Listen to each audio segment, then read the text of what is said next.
Hello students, good morning. BA first year की class में स्वागत है आप सभी का। हम पर्वत और पर्वत निर्माण का अध्ययन कर रहे हैं कि पृथ्वी पे पर्वतों का निर्माण किस तरह से हुआ है। पिछले वीडियो में हमने कोबर का भूसंतति सिद्धांत पढ़ा था पर्वत निर्माण का। आज हम होम्स का संवहन तरंग सिद्धांत का अध्ययन करेंगे। आर्थर होम्स है, ये एक भूगर्भ शास्त्री है। इन्होंने अपना सिद्धांत संवहन तरंग के आधार पर दिया था। संवहन तरंग जो जैसे कोई चीज गर्म होकर ऊपर उड़ती है तो उन्हें संवहन तरंग कहते हैं। संवहन तरंग इन्होंने माना कि पृथ्वी के अंदर जो सक्रिय पदार्थ है, रेडियो एक्टिव जो तत्व है, उनमें ऊष्मा है वो निकलती रहती है।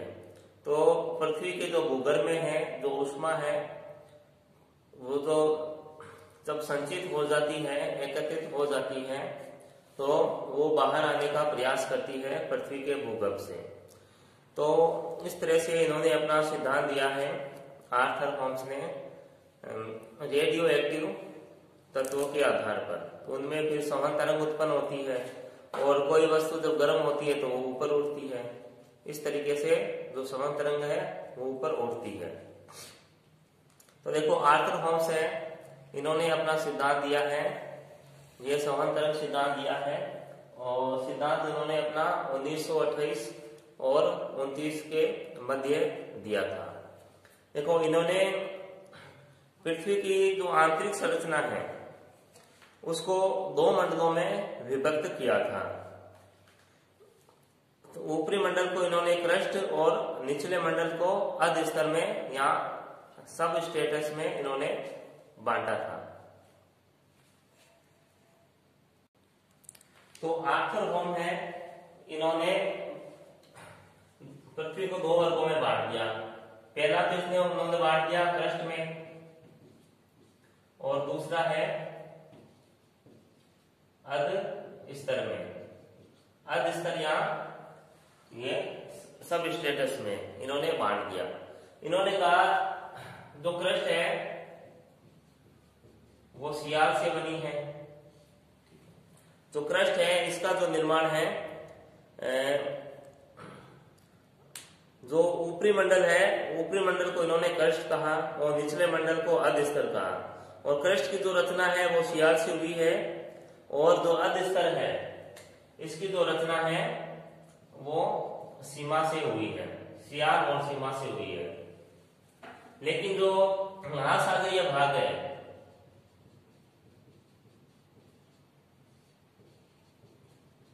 महासागरीय भाग सियाल से नहीं बना है या सियाल परत है जो महासागरीय भाग में नहीं होती है। और फिर उन्होंने संवहनीय तरंगों की उत्पत्ति चट्टानों में जो रेडियो सक्रिय पदार्थ होती है उनके आधार पर मानी है। जो रेडियो तत्व होते हैं, देखो ये जो सक्रिय पदार्थ होते हैं ये चट्टानों में पाए जाते हैं। पृथ्वी में जो चट्टानें पाई जाती है, जैसे रेडियम होता है, ये भी एक रेडियो एक्टिव पदार्थ है, रेडियम भी। तो इनमें क्या है, संवहन तरंगें इनसे निकलती रहती हैं इनसे। और जबकि पृथ्वी के जो ऊपर है, पृथ्वी के ऊपर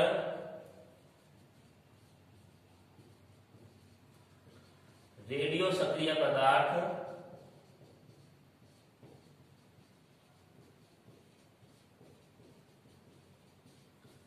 अधिक पाए जाते हैं।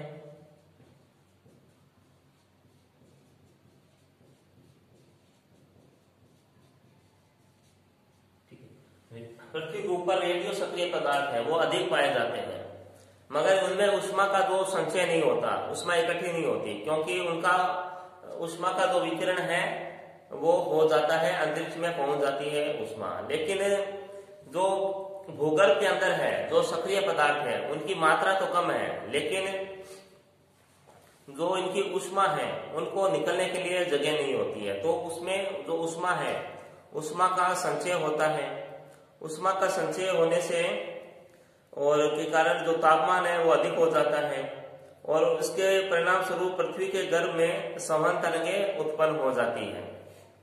तो ऊष्मा का संचयन होता है, ऊष्मा का संचयन होने से तापमान बढ़ता है, तापमान बढ़ने के कारण संवहन तरंगें उत्पन्न होती है। उत्पन्न होकर जो संवहन तरंगें जैसे गर्म होती है तो उत्पन्न होकर वो ऊपर की ओर उड़ती है, तो ऊपर की ओर उड़ती है और पृथ्वी की जो पपड़ी है उसके नीचे पहुंचने पर दो स्थितियां होती हैं। जब वो ऊपर उड़ती है और पृथ्वी की पपड़ी तक पहुंचती है तो फिर उस समय दो कंडीशन होती है। पहली कंडीशन में है कि जिस स्थान पर दो संवहन तरंगें अलग होकर, अब दो संवहन तरंगें हैं, ठीक है, वो अलग दो दिशाओं में चली जाती है, इसे क्या कहते हैं? अपसरण। इसे अपसरण कहते हैं। जब ये दो अलग स्थानों पे चली जाती हैं तो बीच का जो भाग है यहाँ जगह रिक्त हो जाती है। ठीक है, इसको एक डायग्राम से दिखा देते हैं।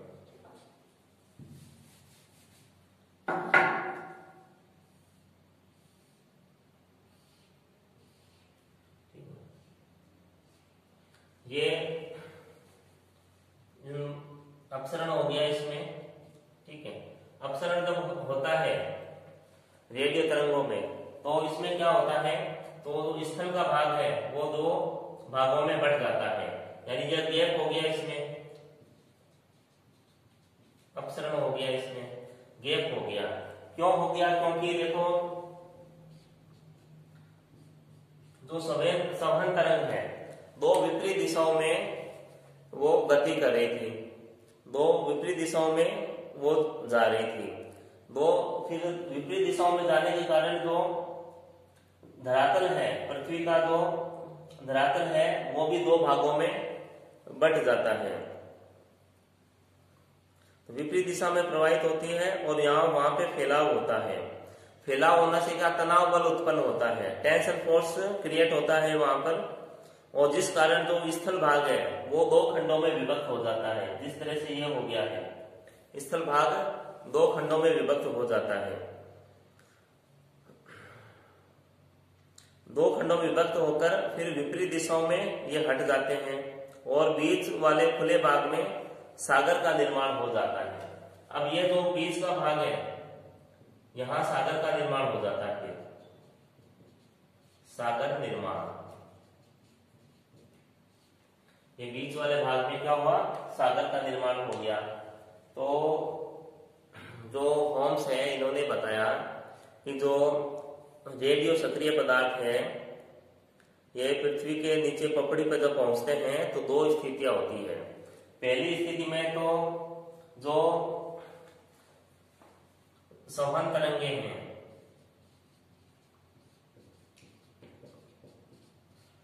दो विपरीत दिशाओं में गति करती है,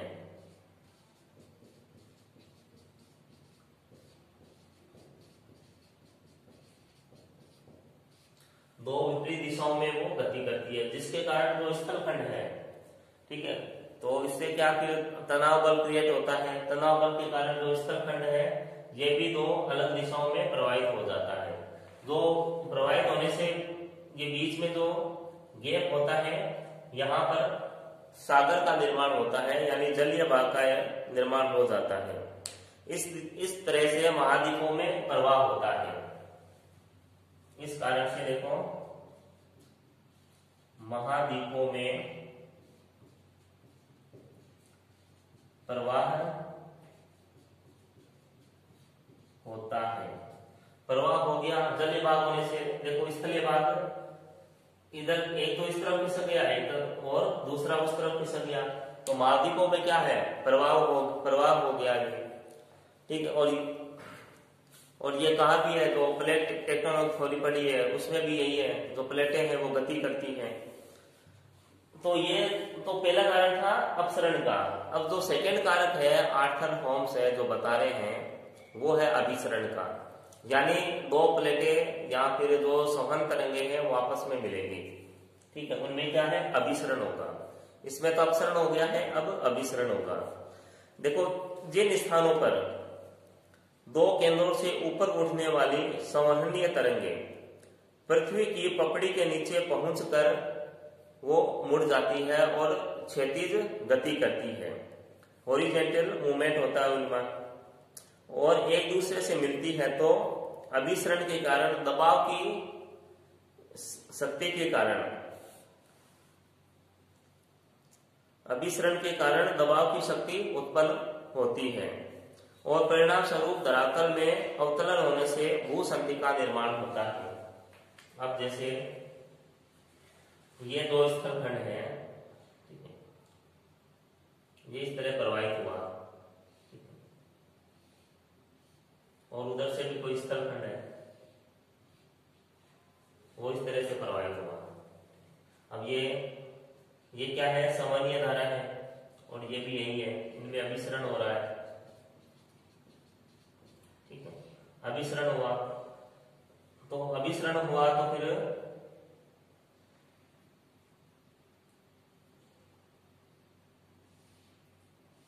इसमें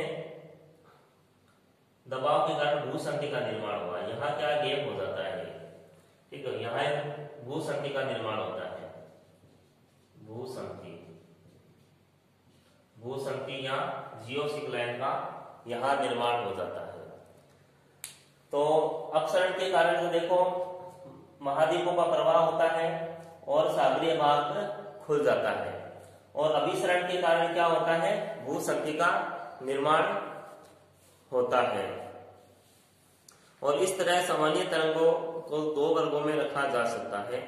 उठते स्तंभ की तरंगे कहते हैं इन्हें, और गिरते स्तंभ की तरंगे इन्हें कहते हैं।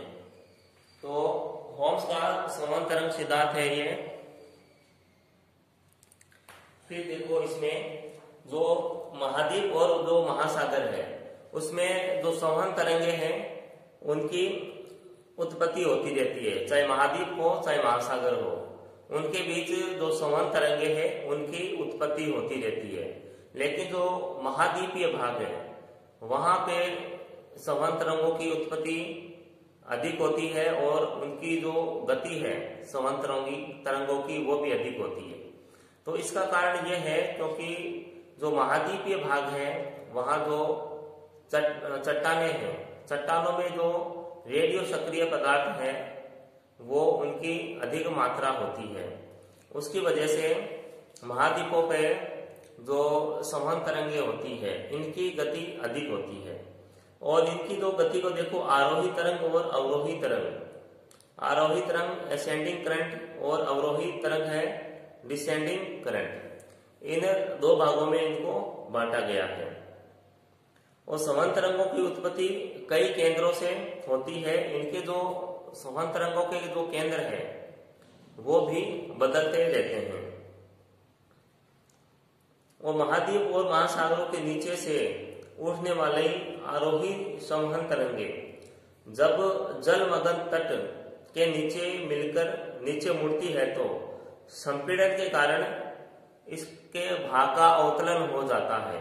और अवतलन होना यानी भाग का नीचे धंसना, तो अवतलन होने से भूसंधि का निर्माण होता है।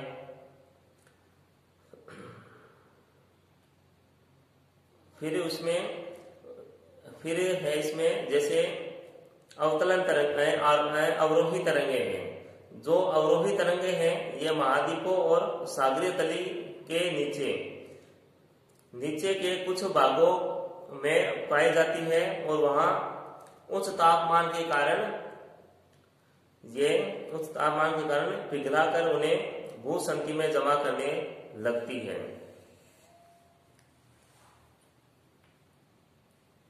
जो अवतरण हुआ था आरोही तरंगों के कारण, तो अवतल तरंगे जो अवरोही तरंगे हैं वो क्या करती है, महाद्वीप और महासागरों के नीचे जो भाग होता है उसे पिघला देती है। पिघलाने के बाद जो पदार्थ होते हैं वो भूसंधि में एकत्रित होते रहते हैं। इस तरह महाद्वीपीय परत पतली होने लगती है। जब भूगर्भ में गहराई पे जब स्थलीय भाग का और सागरीय भाग जब पिघलने लगते हैं तो जो परत है, महाद्वीपीय परत है, वो पतली होने लगती है। और पतली होती है तो इसमें जो तलछटीय जो निक्षेप है, तलछटीय निक्षेप के कारण भूसंधि में धसाव होने लगता है। जो भूसंधि है वो नीचे धसने लगती है, नीचे धसती है और उसके बाद फिर इस पे संपीड़न बल भी लगता है, जिसके कारण पर्वतों का निर्माण होता है। और पर्वत की उत्पत्ति और इस क्रिया से जो भूसंधि है उसका निर्माण होता है, पर्वतों की उत्पत्ति होती है और जो पर्वतों का उत्थान होता है। और इस दौरान जो संवहनीय तरंग है, जो संवहनीय तरंग है, इसकी अवस्था को 3 भागों में बांटा गया है। प्रथम 3 अवस्थाएं हैं संवहन तरंगों की, तो उसे 3 भागों में बांटा गया है। तो ये जो 3 अवस्थाएं हैं वो हम नेक्स्ट वीडियो में करेंगे। तो अभी कुछ समझने में दिक्कत हो जाएगी, सारा एक साथ कर देंगे। तो देखो, होम्स का सिद्धांत रेडियो एक्टिव पदार्थों पे है।